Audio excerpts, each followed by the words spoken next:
La batalla más grande comenzó en el cielo. Una lucha entre el bien y el mal que desató la condena de la humanidad.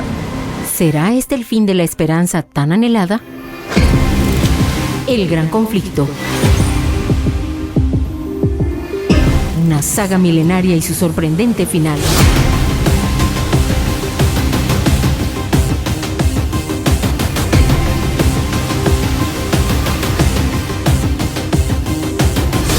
Una producción de Unión Radio Guatemala.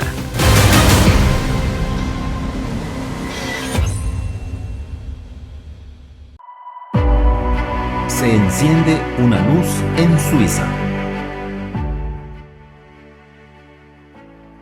Pocas semanas después de que Lutero naciera en la cabaña de un minero en Sajonia, Ulrico Zwinglio nació en la casita de un pastor de los Alpes.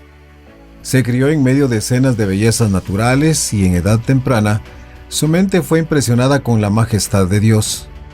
De labios de su abuela escuchaba las pocas y preciosas historias de la Biblia que ella había extraído de las leyendas y las tradiciones de la iglesia.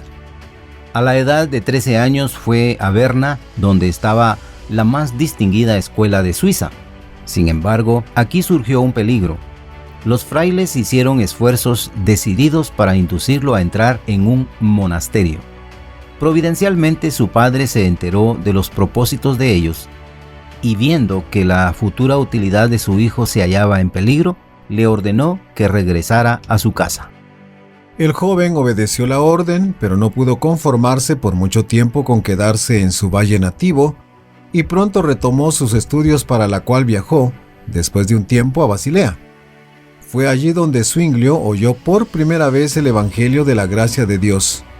Wittenbach, al estudiar griego y hebreo, fue inducido a escudriñar las Sagradas Escrituras, y por medio de él se derramaron rayos de luz divina sobre la mente de los estudiantes bajo su tutela. Declaraba que la muerte de Cristo es el único rescate del pecador, y para Zwinglio, estas palabras fueron como los primeros rayos de luz que preceden a la aurora. Zwinglio pronto fue llamado de Basilea para iniciar lo que llegaría a ser la obra de su vida. Su primer trabajo fue en una parroquia de los Alpes. Habiendo recibido la ordenación sacerdotal, se volcó con toda su alma a estudiar la verdad divina. Cuanto más investigaba las Escrituras, tanto más claramente notaba el contraste entre la verdad y las herejías de Roma. Se sometía a sí mismo a la Biblia por ser la palabra de Dios, la única regla suficiente e infalible. Vio que ésta debía ser su propio intérprete. Buscó todos los medios para obtener una comprensión correcta de su significado, y para ello pedía la ayuda del Espíritu Santo. Comencé pidiendo a Dios que me diera su luz, escribió más tarde, y las Escrituras comenzaron a serme mucho más fáciles.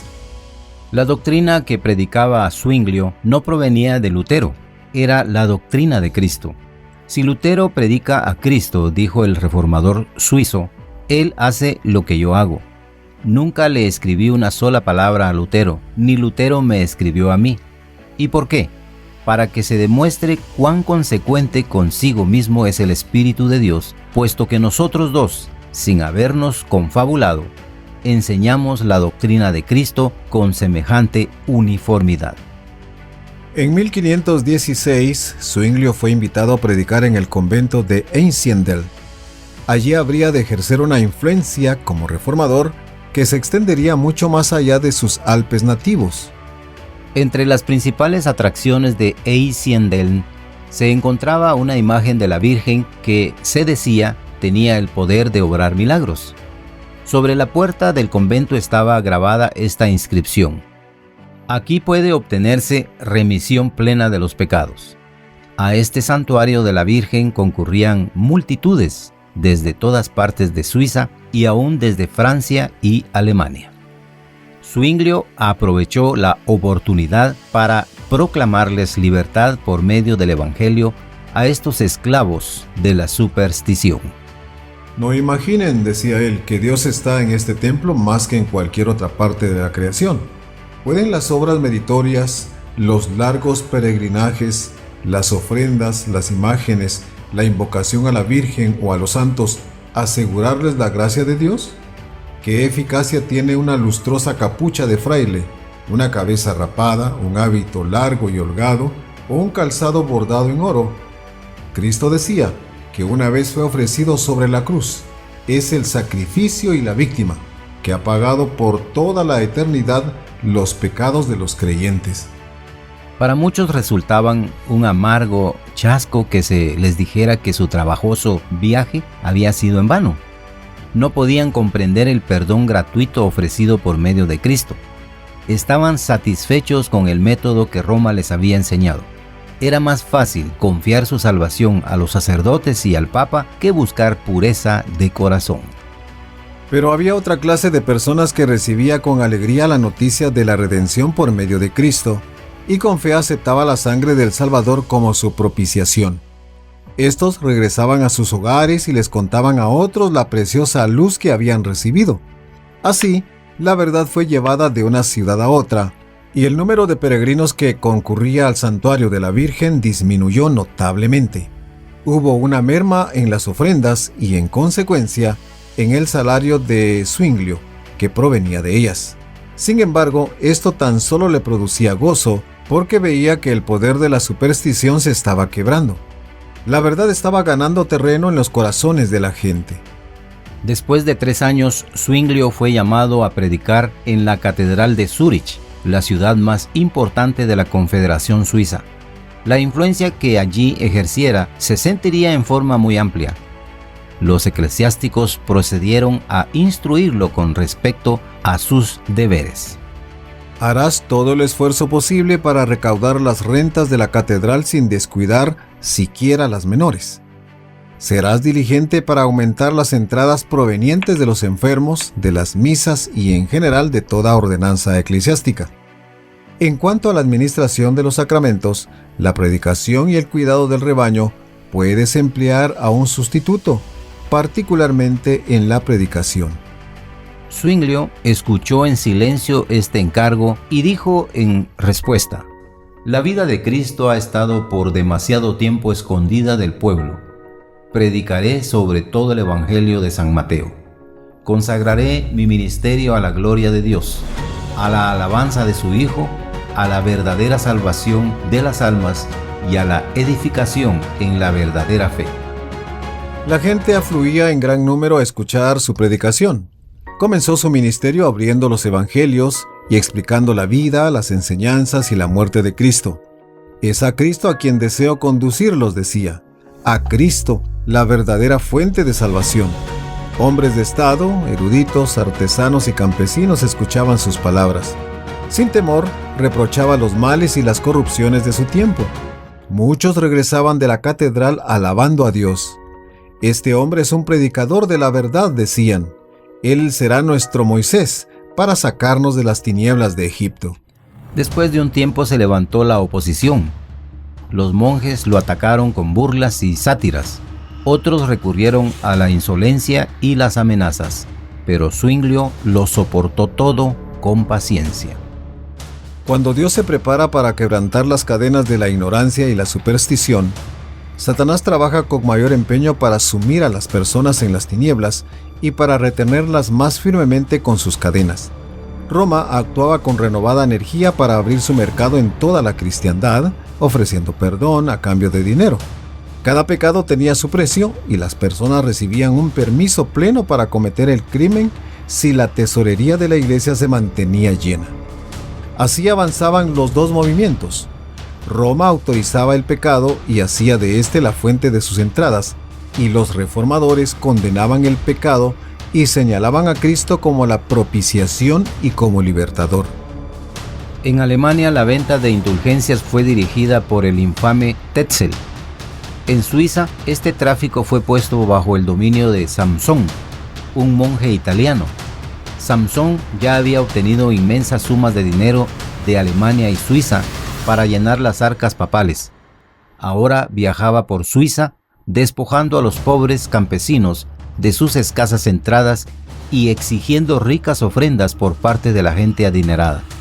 El reformador inmediatamente se dispuso a presentar oposición a él. El éxito de Zwinglio fue tal al exponer las pretensiones del fraile que éste se vio obligado a irse a otro sitio. En Zúrich, Zwinglio predicó celosamente contra los traficantes del perdón. Cuando Samson se acercó al lugar, logró introducirse por medio de una estratagema, pero despedido sin haber vendido un solo perdón, pronto abandonó también Suiza. La peste negra o muerte negra atacó a Suiza en 1519. Muchos se dieron cuenta de cuán vano y sin valor era el perdón que habían comprado. Anhelaban tener un fundamento más seguro de su fe. En Zúrich, Zwinglio sufrió el azote de esta enfermedad y circuló por todas partes el informe de que había muerto. En esa hora de prueba, él contemplaba con fe a la cruz del Calvario y confiaba en la propiciación suficiente que ésta ofrecía para el pecado. Cuando volvió de haber estado a las puertas de la muerte, lo hizo para predicar el Evangelio con mayor fervor que nunca. La gente misma había tenido que atender a los enfermos y moribundos, y todos sentían como nunca el valor del Evangelio. Paso a paso, la reforma avanzó en Zúrich. Alarmados, los enemigos comenzaron a organizar una activa oposición. Se lanzaron repetidos ataques contra Zwinglio. El maestro de herejías debía ser silenciado. El obispo de Constanza envió 3 emisarios al consejo de Zúrich para acusar a Zwinglio de poner en peligro la paz y el orden de la sociedad. Si la autoridad de la iglesia es puesta a un lado, insinuó, ello resultará en una anarquía universal. Al ver cuán poco había logrado con la persecución al tratar de suprimir la obra de Lutero en Alemania, los romanistas decidieron organizar un debate con Zwinglio.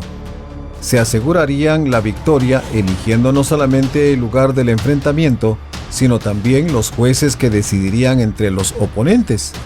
Y si tan solo una vez pudieran aprehender a Zwinglio, tratarían de que no escapara. Este plan, por supuesto, fue mantenido cuidadosamente en secreto.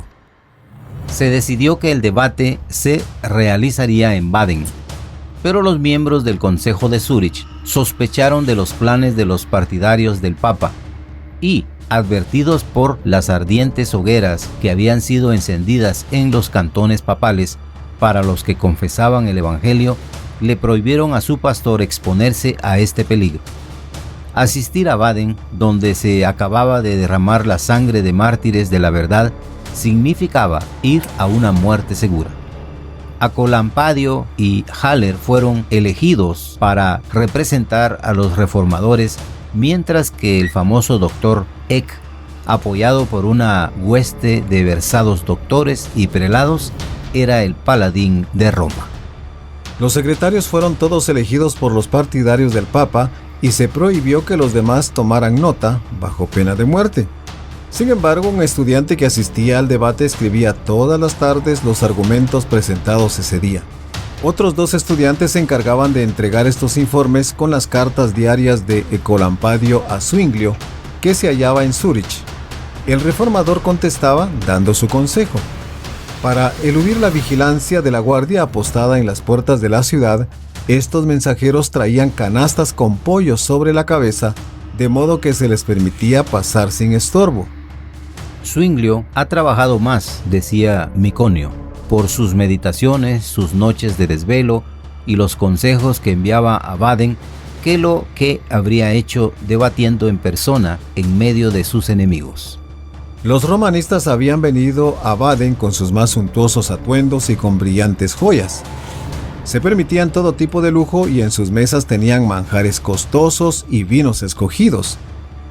En señalado contraste aparecían los reformadores, cuyo frugal menú los mantenía poco tiempo a la mesa. El posadero de Ecolampadio, quien tenía ocasión de observarlo en su habitación, lo hallaba siempre estudiando o en oración, e informó que el hereje por lo menos era muy devoto. En la conferencia, Eck ascendió al púlpito en forma soberbia, espléndidamente adornado, mientras que el humilde Ecolampadio vestía pobremente y se lo obligó a sentarse enfrente de su oponente en un tosco taburete tallado. La voz tronante de Eck y la seguridad ilimitada que sentía nunca lo abandonaron. Este defensor de la fe sería recompensado con una generosa retribución.